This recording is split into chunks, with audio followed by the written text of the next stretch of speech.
Tempest. Actually, I called this Tempest 2 because 12 years ago, the second time we ever had Shakespeare here, we did the Tempest. And so this is the second time. It's the only show, well, it's the second show I've done twice. Both times we had wonderful help from Deborah Lubar, who many of you may know as an amazing theater artist. So she helped us understand it.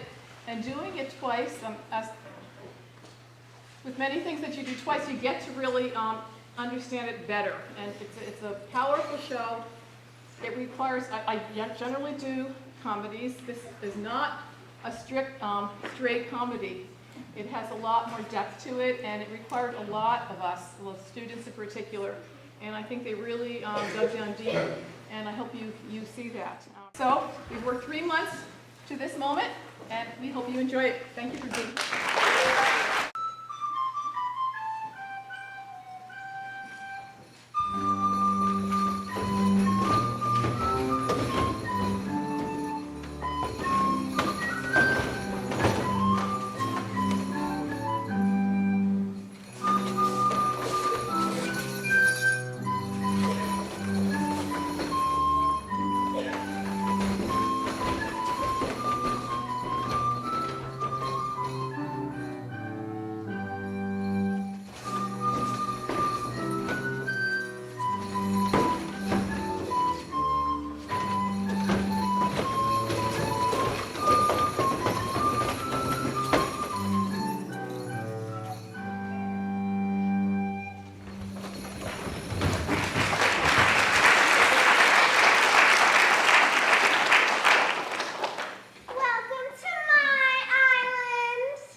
People who live on our island.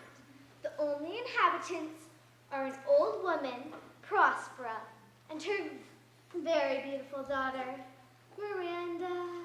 She was so young when she came to this island that she has no memory of having seen another human face other than her mother's.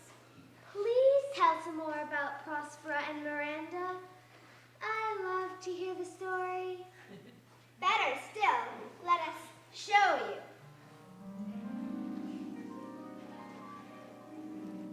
Prospera and Miranda live in a rock cave, which has been divided into several rooms, one of which is Prospera's study. This is where she keeps her books of magic. Prospera has used magic to release many good spirits imprisoned in the trees by the witch who first made this island her home. That's us, some of the good spirits. We were most grateful to be released. That witch, Sycorax was her name, had placed us and all the other good spirits in the trees for refusing to obey her. Now that we have been released, we are very obedient to Prospera for the kindness that she has shown to us. But tell them of the spirits Ariel. Ah, yes, the spirits Ariel. They are the leaders of the good spirits. Therefore, they are closest to Prospera. It is they who go about the island, doing her bidding. As you can see, a storm is upon us. Prospera has used her magic to command the wind and the waves of the sea into a tempest. Look, Prospera and Miranda are standing before their home, watching the progress of a ship that has been caught in the storm.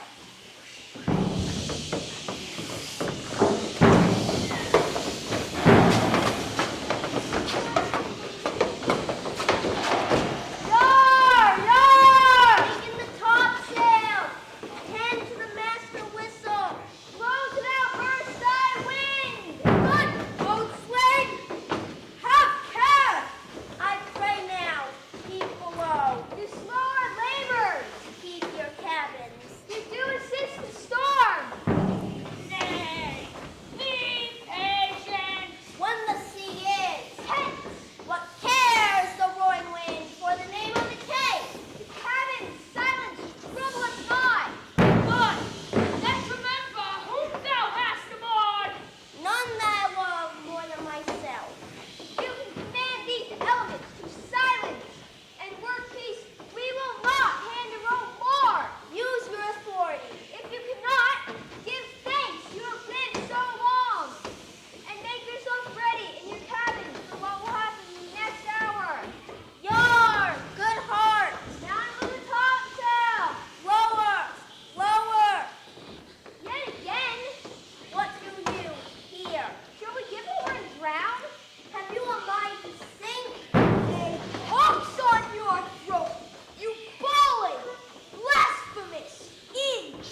storm.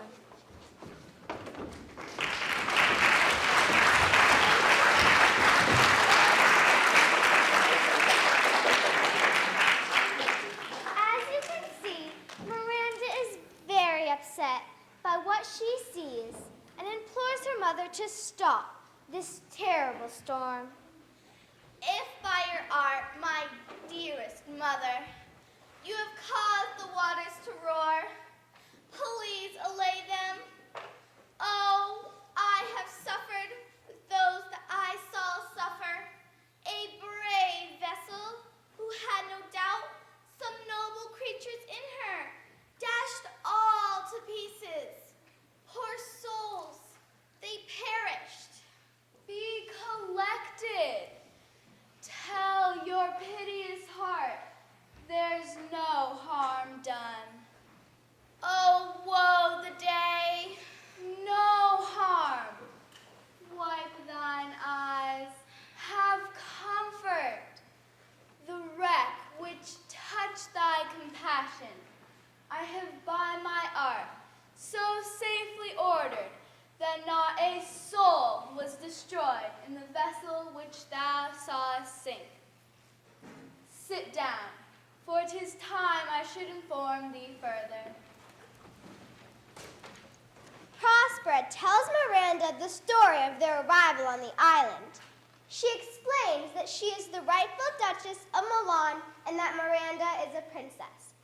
She goes on to say that she left most of the actual running of her duchy to her brother Antonio while she studied the liberal arts. Antonio organized things to his own advantage, then made a secret pact with the King of Naples that he would put Milan under his own reign. Antonio then seized power and had Prospera and the 3-year-old Miranda set adrift at sea in a rotten tub of a boat, intending them to perish at sea.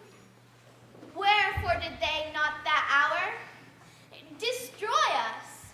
Well asked, daughter.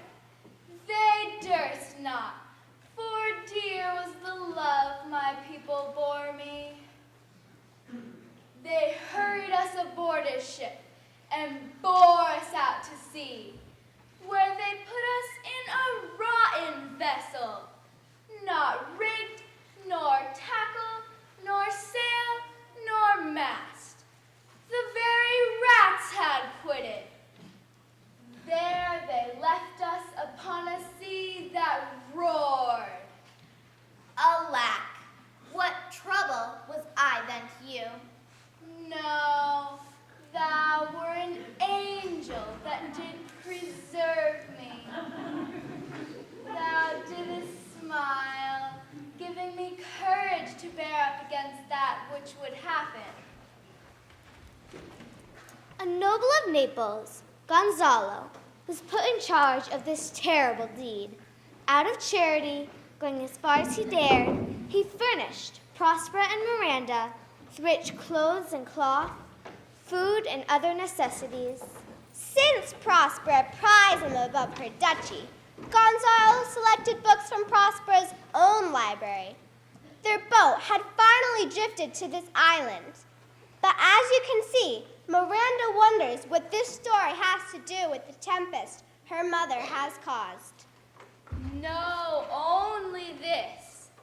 By accident most strange, bountiful fortune hath brought mine enemies to this shore. And I must use this time, for if I don't take it, my fortune will ever after droop. Cease more questions.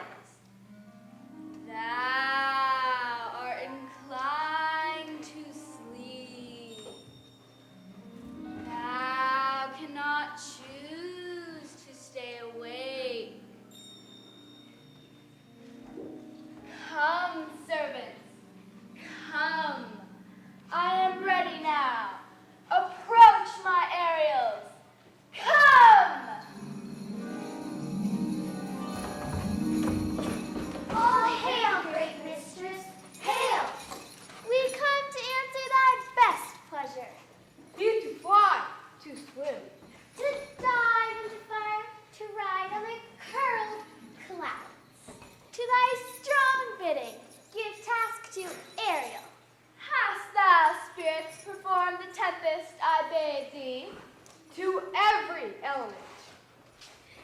Ariels are delighted to tell Prospera how they managed the storm with spectacular lightning and balls of fire.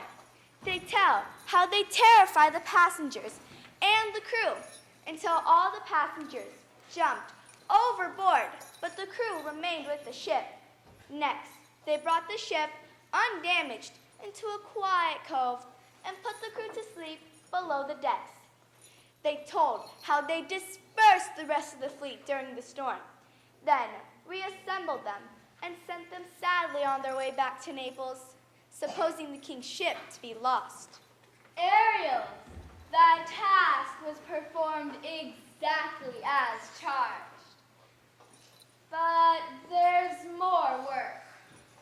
What is the time of day? Past midday. The time twixt 6, and now must by us be spent most preciously. Is there more toil? Let me remind thee what thou hast promised, which has not yet performed us. How now? What is it thou canst demand? Our liberty! Before the time be over, I'll hear no more. We prithee, remember, we have done thee worthy service. Told thee no lies, made thee no mistakes, served without grudge or grumblings. Thou did promise to release us a full year ago. And she did promise to free us, all of us. But watch, I'm sure Prospera will remind the Ariels of how she saved them from the powers of Sycorax, the witch who controlled this island by means of evil magic.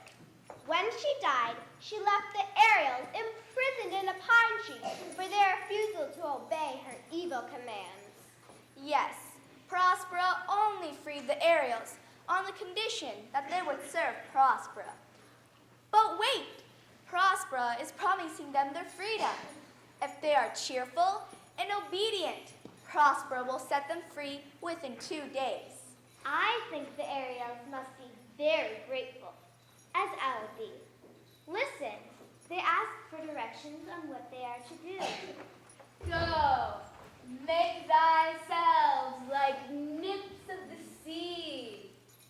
Be invisible, subject to no sight, but thine and mine. Go, take this shape, then come hither. Go!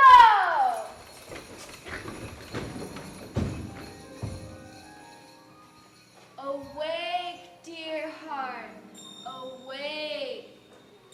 Thou hast slept well. Awake.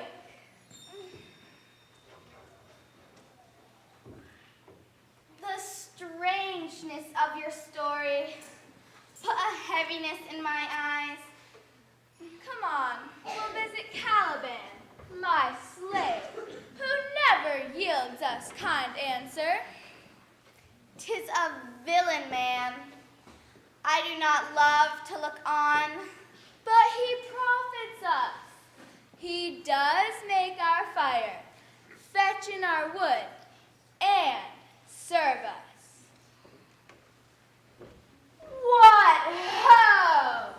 Slave! Caliban! Thou clod of earth! Speak! There's wood enough. Come forth, I say. There's other business for thee. Come, thou tortoise. Caliban, now, there's a strange creature, if there ever was one. He's a monster, a subhuman monster, and he's the son of the witch Sycorax. He doesn't like waiting on Prosper and Miranda, and he's bitterly rebellious of both of them. May a southwest wind blow on you and blister you all over. For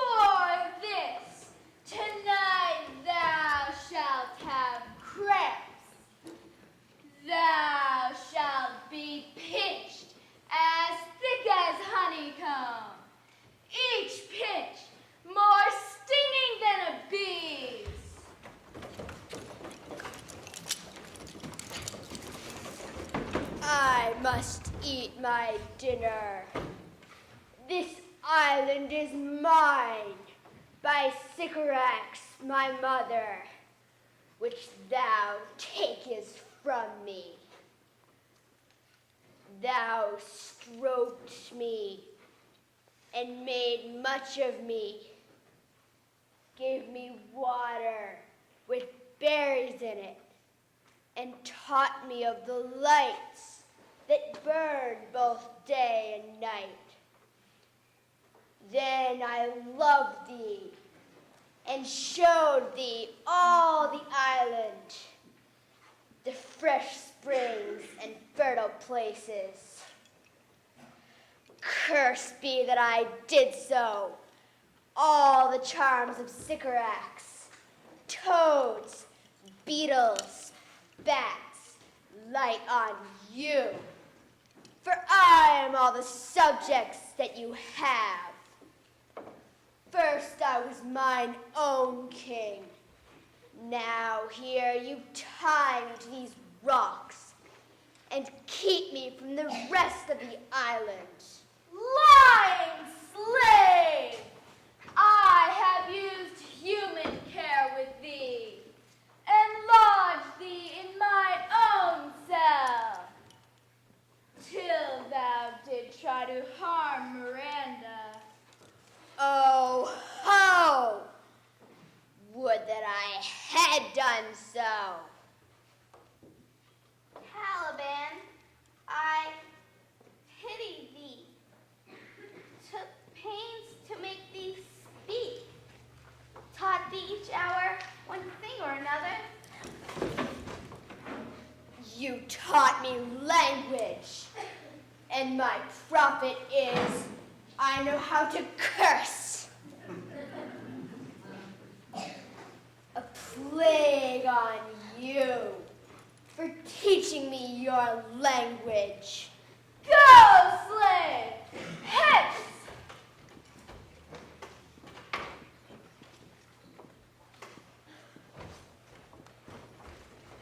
Caliban decides to leave, for he is terrified of Prospero's powers.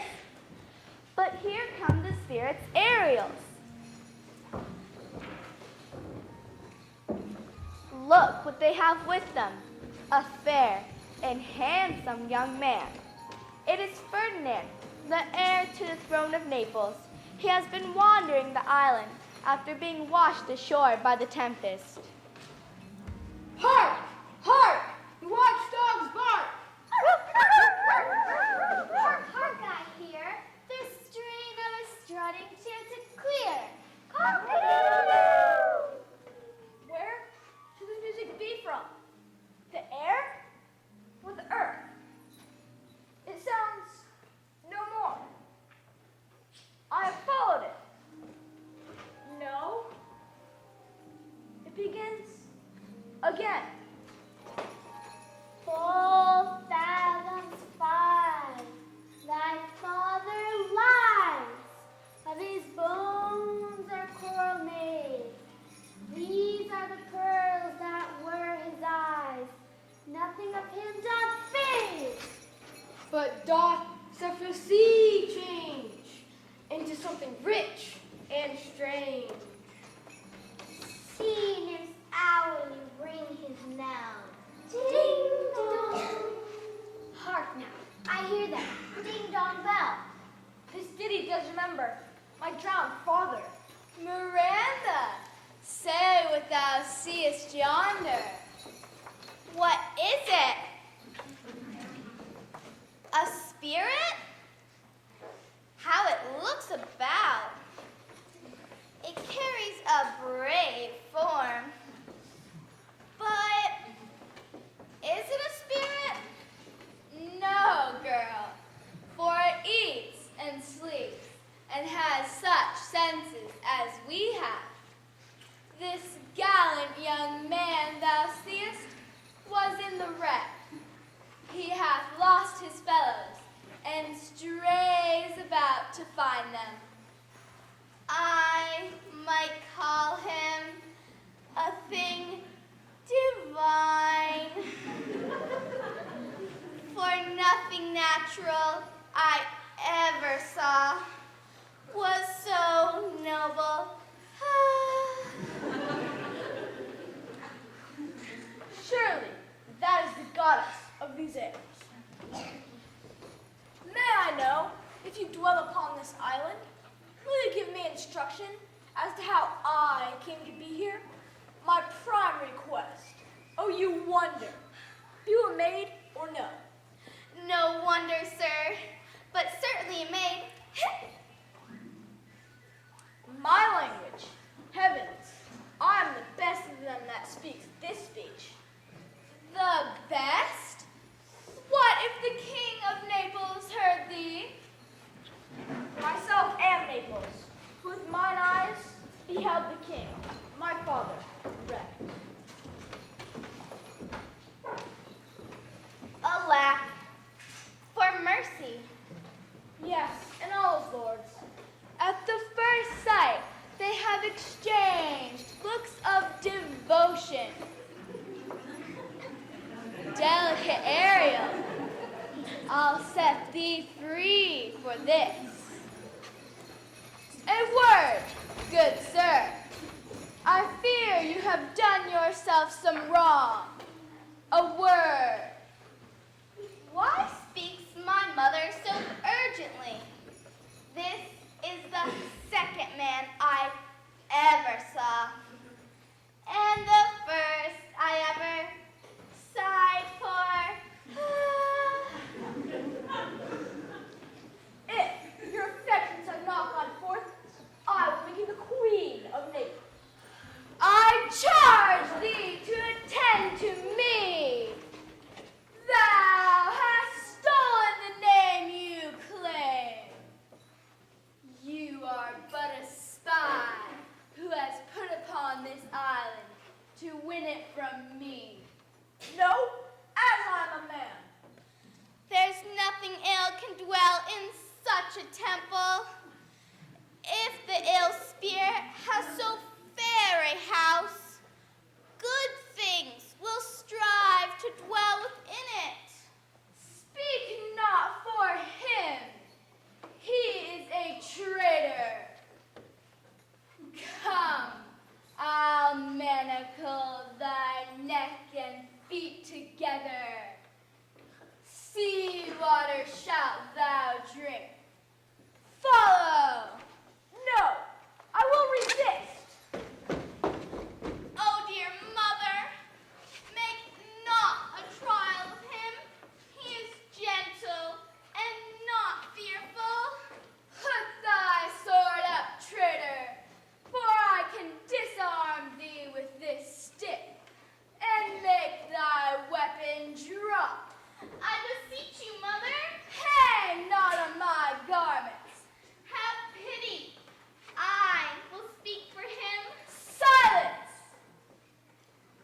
One word more shall make me chide thee.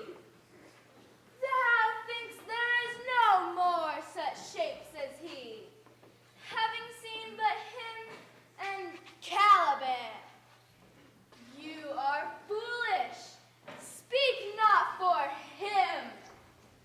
And so, using her magic, Prospera disarms Ferdinand, much to the chagrin and grief of Miranda.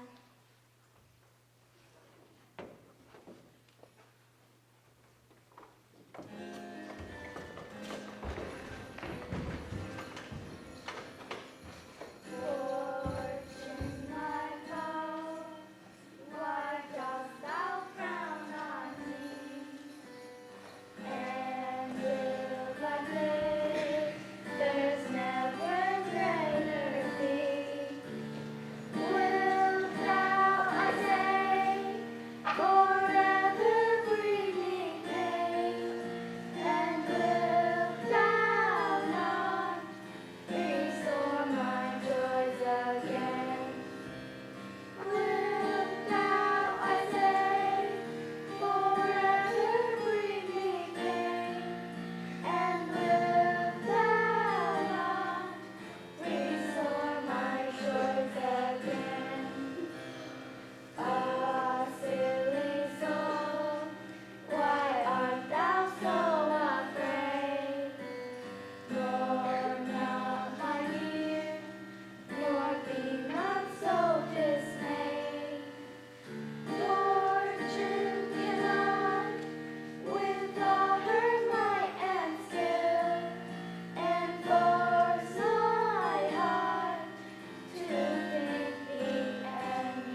shall travel to another part of the island.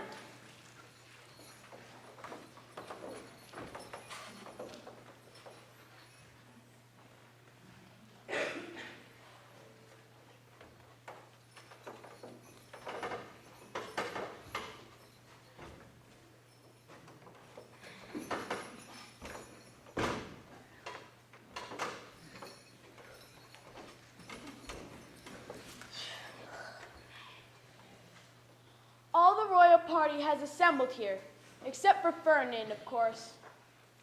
As you can see, their spirits are low because of their predicament and the loss of Ferdinand.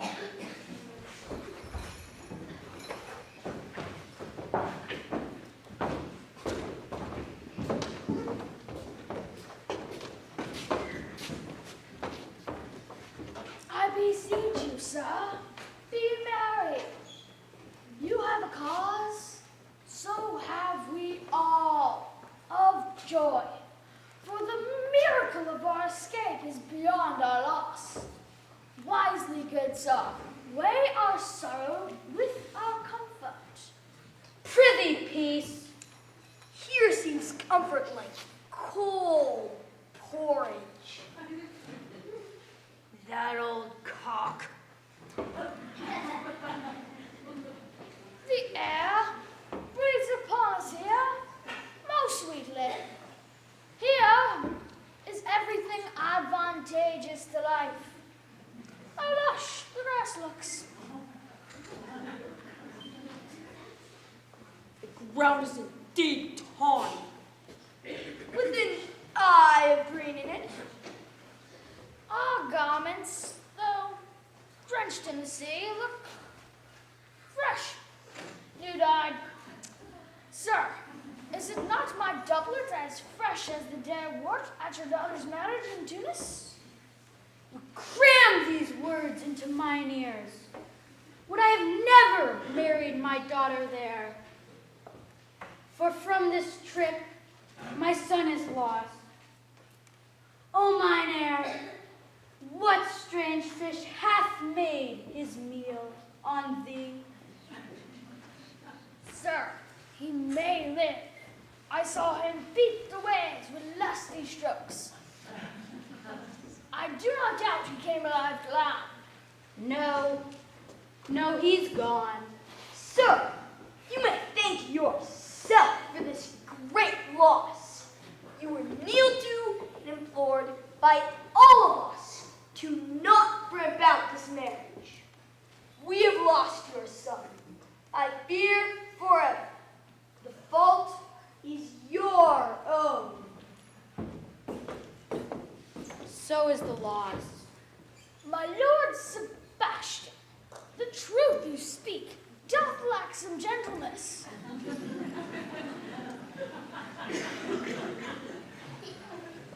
You rub the sore when you should bring the cure.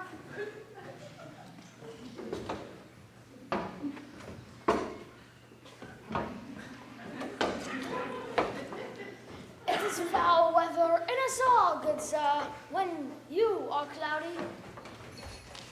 Sebastian has no love for the king, his brother. He knows that with Ferdinand gone, if something happens to Alonso, he will be next in line to the throne of Naples. Sebastian is a fitting companion to Antonio, who plotted the death of his sister, Prospera. But they are about to have a visitor, for as they discuss the problems, the Ariels come upon them. The Ariels, invisible to them, begin to put Gonzalo and Alonso to sleep.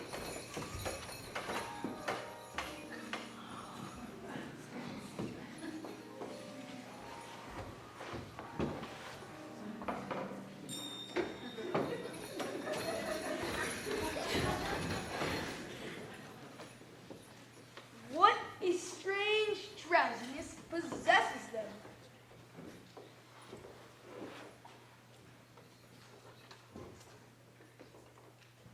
It's the quality of the climate.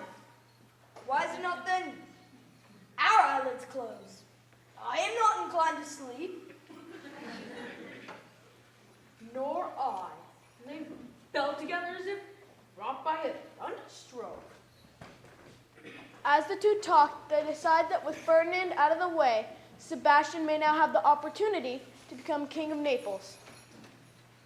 Antonio explains to Sebastian that all he has to do is make sure that Alonso never wakes up. I remember you did supplant your sister, Prospera. True. And look how well my garments sit upon me. Much greater than before. But for your conscience. Where lies that? I feel no such thought within me. 20 consciences can stand twixt me and a kingdom, and they would melt. Here lies your brother, no better than the earth he lays upon, whom I, with 3 inches of steel, can lay to bed forever. Thy case, dear friend, shall be my precedent. When I rear my hand, do the like to Gonzalo. They draw their swords, and they're about to strike, when the Ariels awaken Gonzalo by singing in his ear. While you here do snoring lie, open-eyed conspiracy. His time doth take, if otherwise you keep a care. Shake off slumber and beware, awake, awake!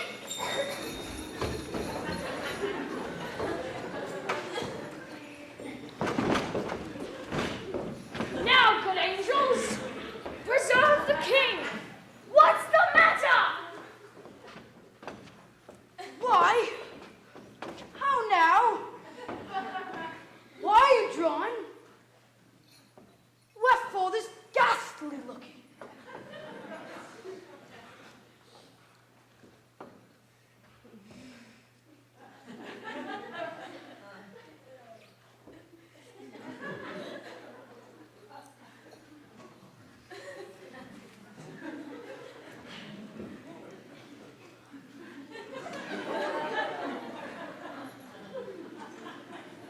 Well, we stood watch. We heard a burst of bellowing, like bulls, or rather lions. Did it not wake you? It struck my ears most terribly. I heard nothing. Oh, 'twas a din to frighten a monster's ear, to make an earthquake. Sure as a roar of a whole herd of lions. Heard you this, Gonzalo? I heard a humming.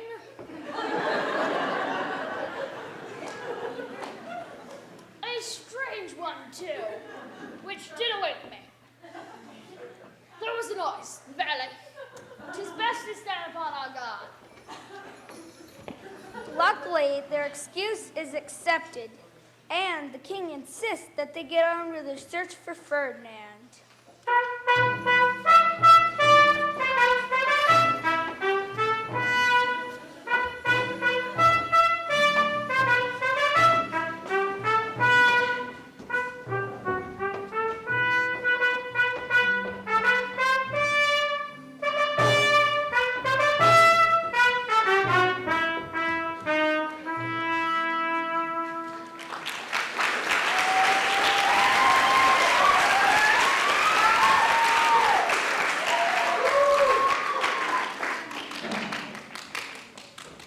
We shall travel to that part of the island where Caliban is carrying logs for his mistress, Prospera.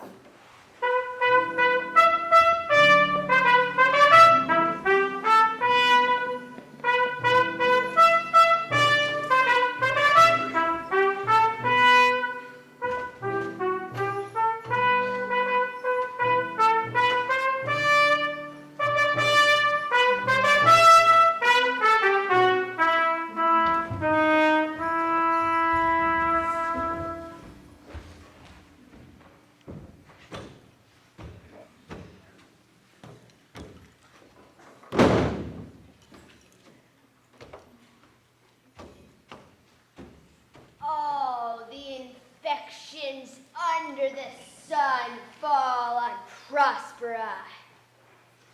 Her spirits hear me, yet I needs must curse. They would not pinch me, frighten me, nor bother me, unless she bid them. They set upon me, sometimes like apes that chatter at me and after bite me, then like hedgehogs which lie tumbling in my barefoot way and mount their pricks in my feet. Lo, here comes a spirit of hers to torment me. They're bringing wood in slowly. I'll fall flat. Perchance he will not bother me. Trinculo, the king's gesture from the ship, is looking for shelter from the approaching storm. Caliban has never seen caps, bells, and clothing such as Trinculo is wearing, and so feels he must be another one of Prospera's spirits come to torment him.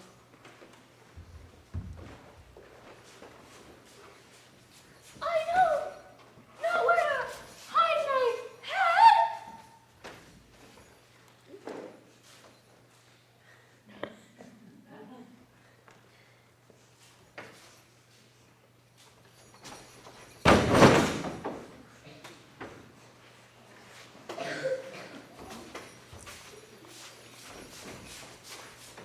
What have we here?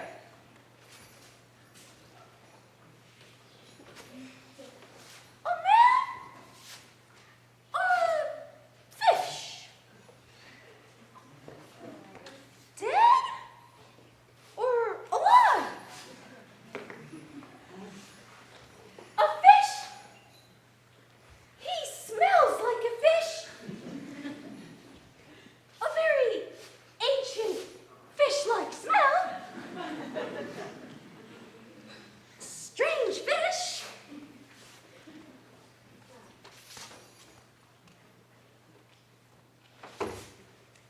Legged like a man.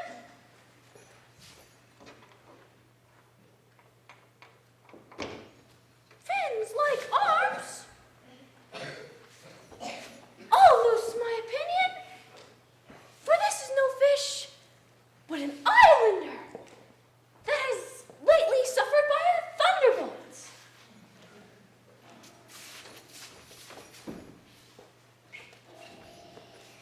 Alas, the storm has come again.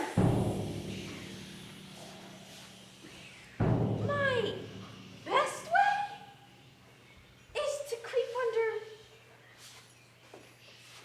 his cape. For there is no shelter hereabouts. Misery acquaints a man with strange bedfellows. And what have we here but another lost soul and survivor of the Tempest? It is Stefano, the king's butler, only he was washed ashore with a keg of wine. He's obviously drunk most of the keg.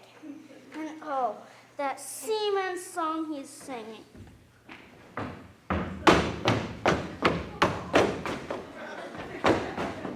I shall no more to see, here shall I die. Well, here's my comfort. Then to see, boys,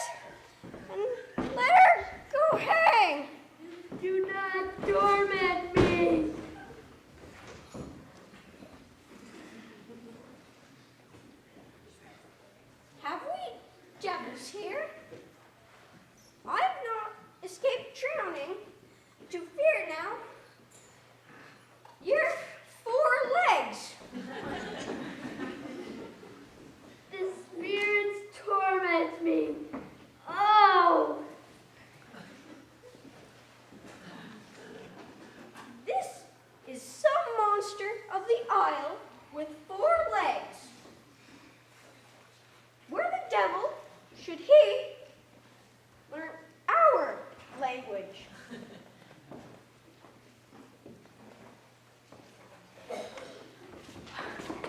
I shall give him some relief. Then I shall tame him and take him back to Naples. Do not torment me, pretty. I'll bring my widow faster. Open your mouth. This will shake your shakings. I should know that voice. It should be, but he is drowned, and these are devils. Oh, defend me! 4 legs, 2 voices. A most strange monster. His forward voice is to speak well of his friend. His backwards voice is to utter foul speeches. I'll pour some in thy other mouth. Stefano, if thou be Stefano, touch me, speak to me, for I am Trinculo.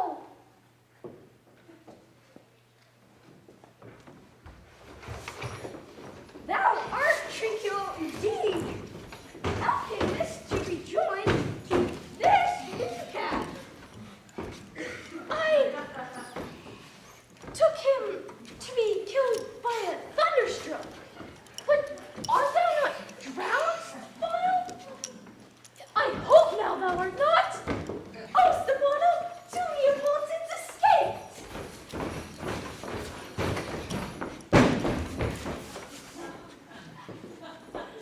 Do not turn me about. My stomach is not settled. That's a brave guy and bears celestial liquor.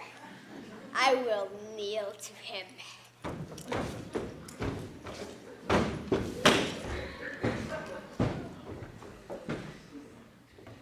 For you see, Caliban thinks that Stefano is a god because of all the miracle potion he has given him.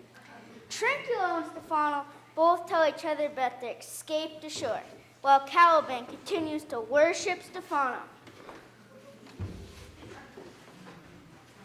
This is a very shallow monster.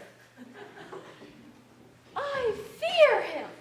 A most weak, poor, credulous monster. I'll show you every fertile inch of the island, and I will kiss thy foot. I prithee, be my god. Oh, drunken monster. When his god's asleep, he'll rob his bottle. I'll kiss thy foot. I'll swear myself thy subject. Come, down and swear. I shall laugh myself to death at this puppy-headed monster. I could find it in my heart to beat you. Come, kiss. The poor monster's in drink. An abominable monster. Caliban promises to show them all that is wonderful about the island. He decides that he will be prosperous slave no more, but will follow this new, wondrous man. No more dams I'll make for fish. No more fetching, nor trencher scraping, nor ever wash a dish. Fan, Caliban has a new master, get a new man. Freedom, freedom, freedom. Oh, brave monster, lead the way.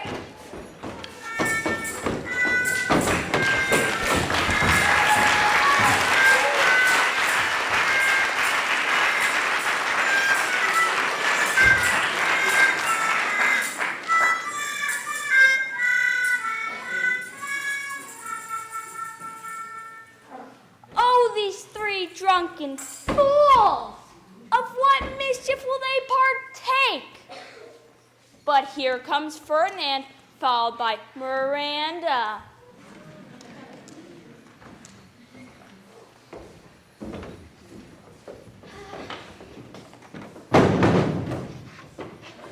This mean task would be as heavy to me as odious, but the mistress that I serve makes my labors a pleasure. She is 10 times as gentle as her mother is harsh. My sweet mistress weeps when she sees me work. Alas now, pray you, we're not so hard. My mother is hard at study. Pray now, rest yourself. She is safely busy for these 3 hours. If you'll sit down, I'll bear your logs a while. Pray, give me that. I'll carry it to the pile. No, precious creature, I had rather break my back than have you do such dishonor, while I sit lazy by. Noble mistress, I do beseech you, what is your name? Miranda. Oh, my mother, I broke word by saying so. Admired Miranda. Many a lady I've eyed with best regard. I have liked several women, and though they're the noblest of grace, they still had some defect. But you, oh you, so perfect and so peerless, are created of every creature's best. I know no young woman's face, save my own in a looking glass. Nor have I seen more than I call men than you, good friend, in Caliban. But I would not wish any companion in the world but you. But I prattle wildly and forget my mother's rules. I am a prince, Miranda. I do think a king. I would that it not so. The very instant I saw you, did my heart fly to you. For your sake, I will a patient logman be. Do you love me? O heaven, O earth, bear witness that I do speak the truth. I, beyond all limit of what else in this world, do love, prize, honor you. I am a fool to weep at what I'm glad of. Wherefore you weep? At mine unworthiness. I am your wife, if you will marry me. If not, I'll die your maid. I will be your servant, whether you will or no. My mistress, dearest, I am humbled. My husband then? I, with a heart that's willing, here's my hand. And mine with my heart in it.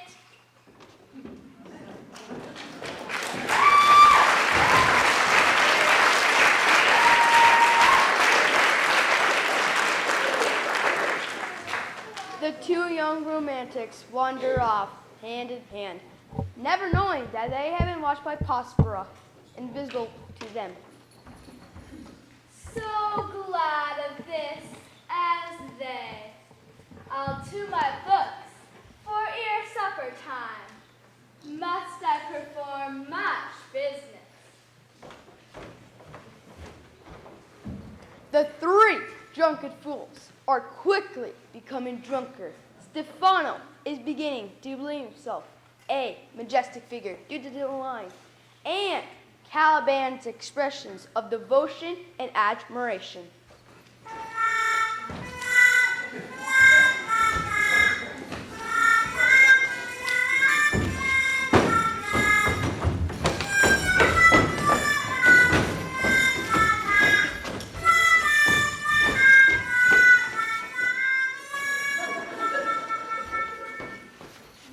Tranquilla's having a wonderful time watching and making fun of the other brother, too. My man monster has ground his tongue. Mooncalf, speak, if thou beest a good mooncalf. Let me lick thy shoe. I'll not serve him.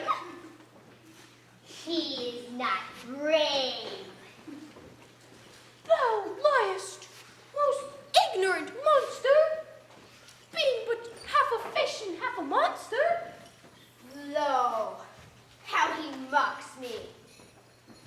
Wilt thou let him, my lord? Lord, quoth he, that a monster should be such a natural. Lo again. Fight him to death, I prithee. Trinculo, keep a good tongue in your head. The poor monster's my subject, and he shall not suffer indignity. I thank my noble lord. Wilt thou be pleased to hearken once again to the suit I made to thee? I will kneel and repeat it. I will stand, and so shall Trinculo. But trouble is on its way. The trouble comes in form of the Ariels. They mimic Trinculo's voice and call out "Thou liest" whenever Caliban speaks. Thou liest, thou liest. Thou liest. Caliban complains to Stefano, who first warns the confused Trinculo to stop teasing Caliban, then finally strikes Trinculo. Caliban then tells Stefano of the beautiful Miranda. Stefano decides that he will become king of the island, and Miranda his queen.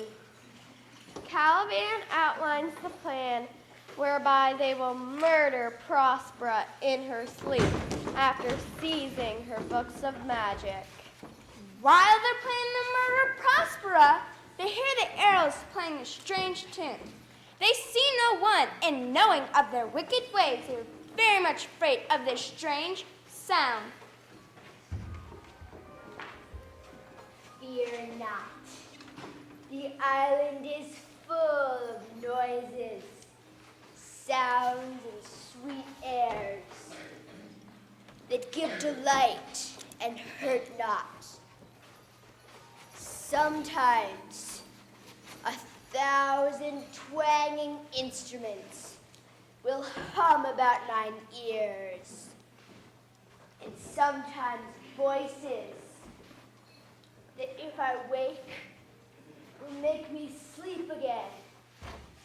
And then in dreaming, the clouds would open and show riches ready to drop upon me, so that when I waked, I cried to dream again. This will prove a brave kingdom to me, where I shall have my music for nothing. When Prospera is destroyed, That shall be by and by. the sound is going away. Let's follow it and after do our work.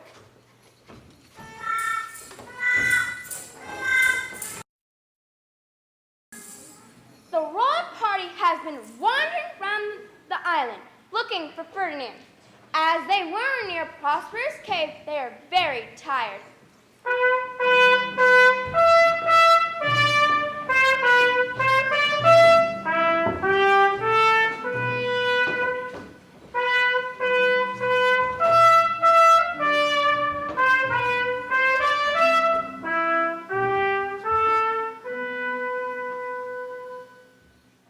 I can go no farther, sir. My old bones ache.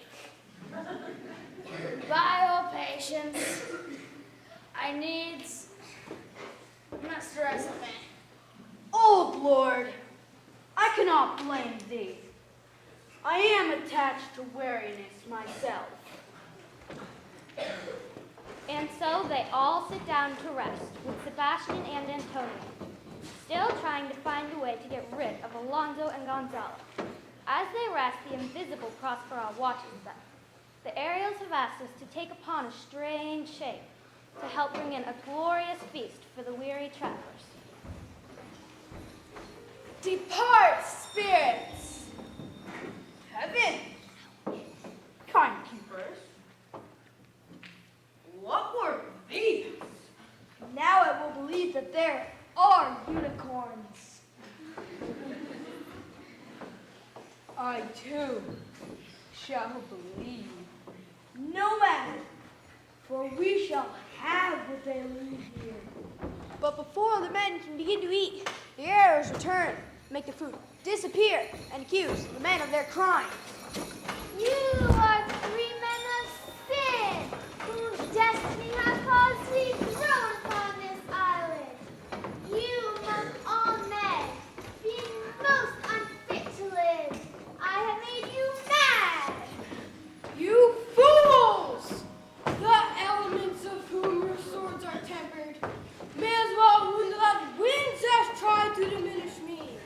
I am invulnerable. If you could hurt, your swords are now too much for your strength and will not be uplifted. But remember, you 3 men from Milan did supplant good Prospera, exposed her and her innocent daughter to the sea. For which foul deed? The powers haven't sent the seas, the shores, even all the creatures against you. Perdition, worse than any death, shall step by step attend you here in this most desolate island. Upon hearing this accurate, accusing voice, the guilty ones are dumbfounded. Alonso rushes out, conscience-stricken, followed by Sebastian and Antonio, who are unrepentant and defiant. They are followed by Gonzalo, who hopes to prevent anyone from doing something rash in their desperation. Prospero returns home to Ferdinand and Miranda.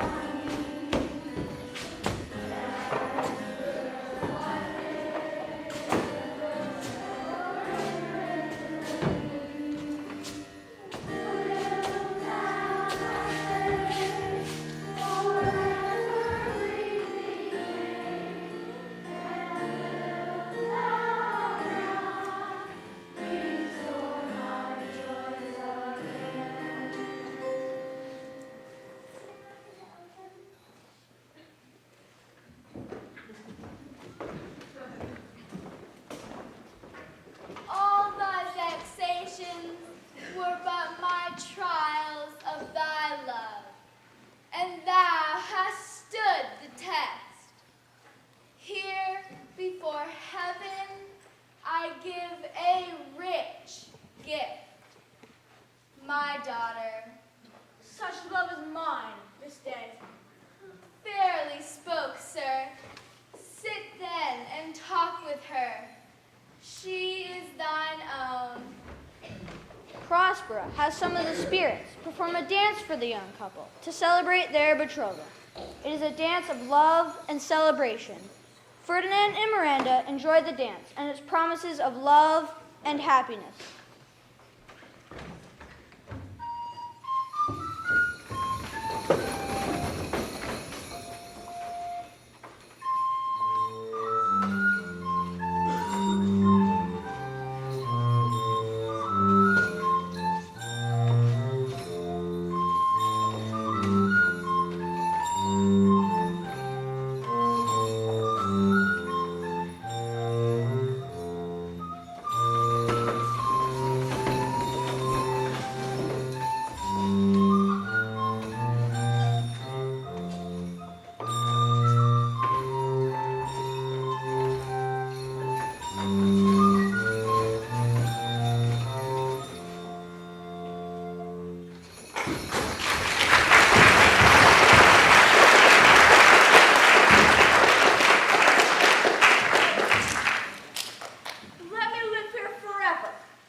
cheerful, sir.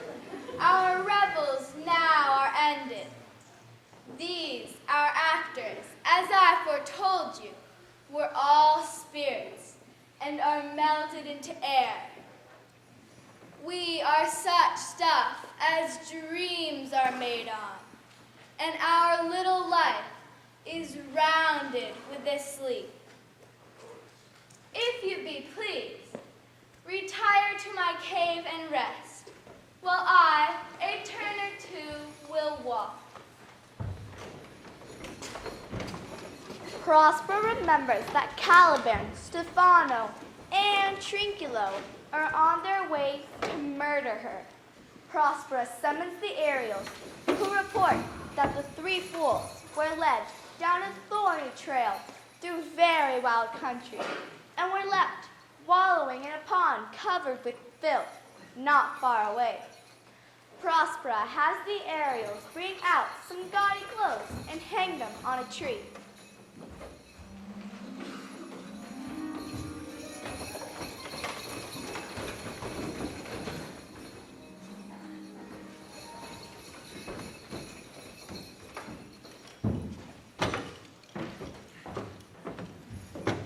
Here are the three fools looking a mess from their encounter with the pond. Stefano and Trinculo are both put out at having lost their bottles of wine in the pond. They soon spot the gaudy clothes.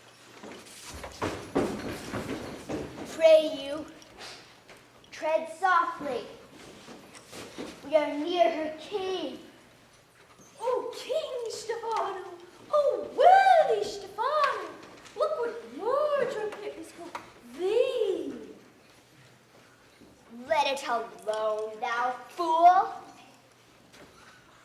It is but trash. Oh, ho monster! We know it is of value! Oh, King Stefano!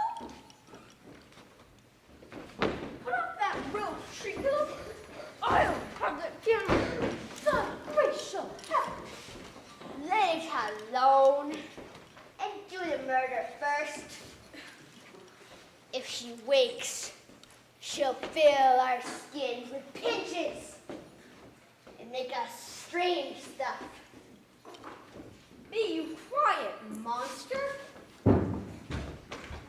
They continue to argue, ignoring Caliban's pleas. The other spirits have all changed their shapes to that of hounds. They bark and chase the three fools right out of sight. This is so humorous, I think I shall just rest here and watch.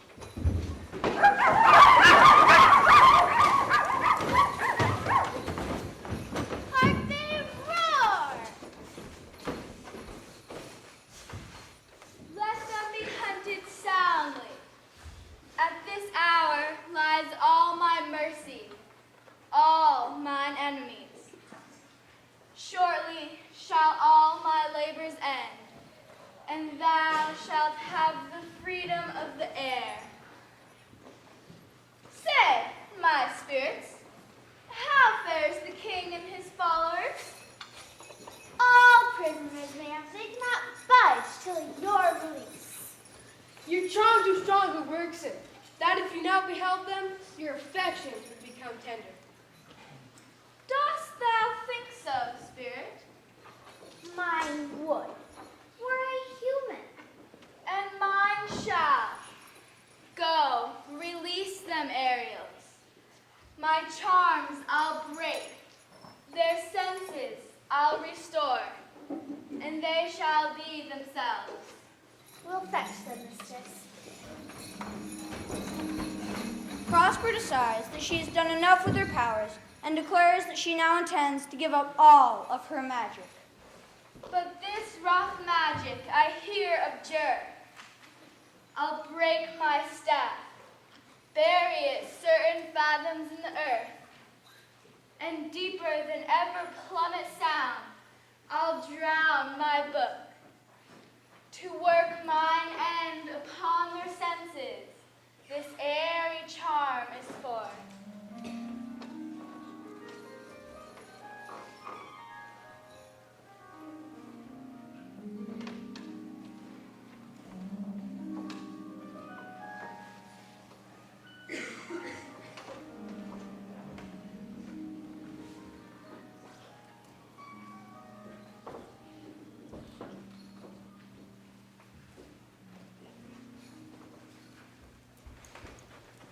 Ariels are soon bringing in the bewildered royal court and standing them in the magic circle.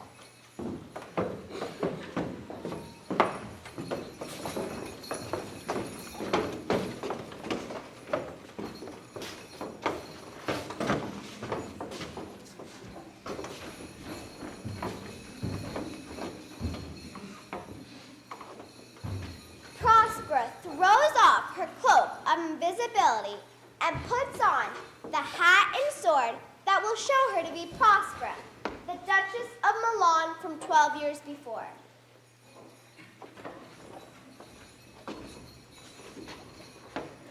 Prospera tells the Ariels that soon they'll have their freedom and has them go off to transport from the ship its master and boatswain, who are asleep beneath the battened hatches.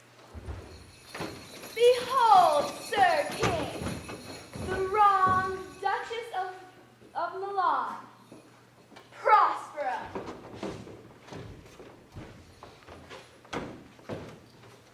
For more assurance that a living duchess does now speak to thee, I embrace thee. To thee I bid a hearty welcome.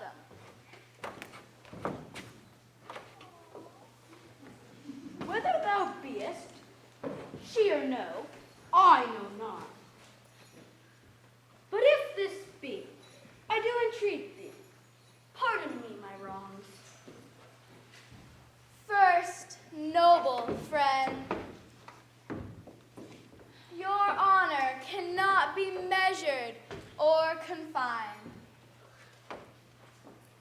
But you, my brace of lords, were I so minded, I here could justify you traitors. At this time, I will tell no tales. The devil speaks in her. No, for you, most wicked sir, whom to call brother would even infect my mouth. I do forgive thy rankest fault, all of them, and require my duchy of thee, which I know thou must restore. If thou beest Prospera, give us particulars of thy preservation, how thou hast came to meet us here upon this shore, where I lost my dear son, Ferdinand. Know for certain that I am Prospera and Duchess of the shore where you wrecked.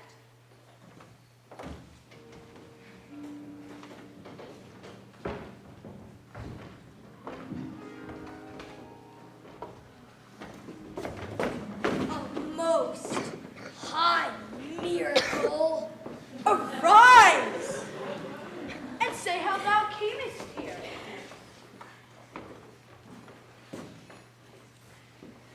Oh, wonder! How many goodly creatures are there here? How beauteous mankind is! Oh, brave new world that has such people in it! 'Tis new to thee. Who is this maid with whom thou was at play? She the goddess that has severed us and then brought us together?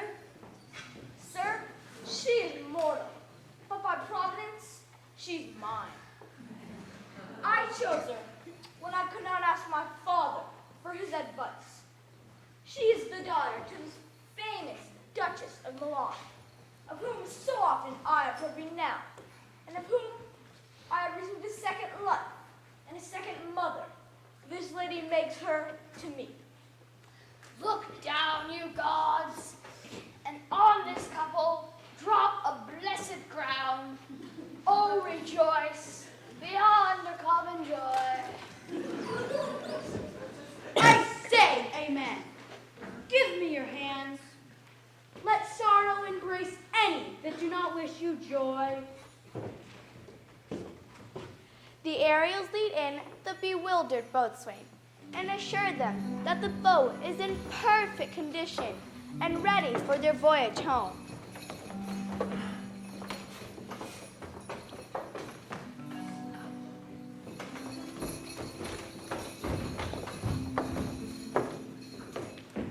The Ariels then go and bring in the 3 drunken fools.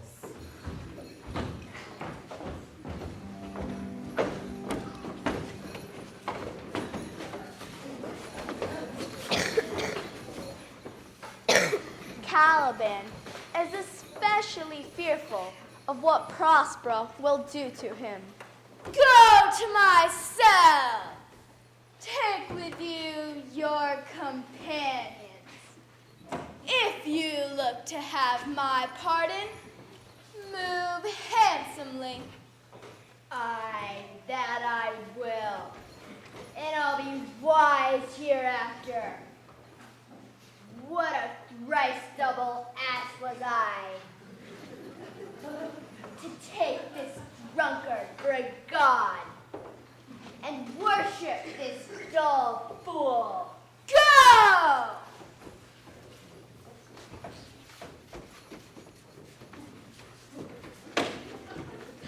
Sir, I invite your highness and your train to rest for this one night. In the morn, I'll bring you to your ship, and so to Naples, where I hope to see the nuptial of these, our dear beloved. Then shall I retire to Milan. I long to hear the story of your life, which must take strangely to the ear.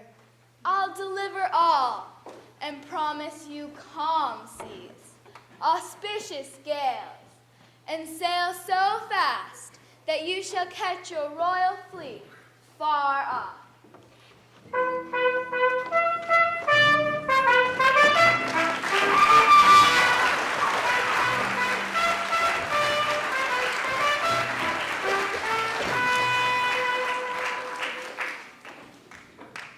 My Ariels, this is thy charge. To the elements be free, and fare thou well. Farewell, mistress. And so our story ends with most everyone happy and prosperous. With one more thought to you, the audience. Now my charms are all overthrown, and what strength I have's mine own, which is most faint. Let me not dwell in this fair island by your spell, but release me from my bands with the help of your good hands. As you from crimes would pardon be, let your indulgence set me free.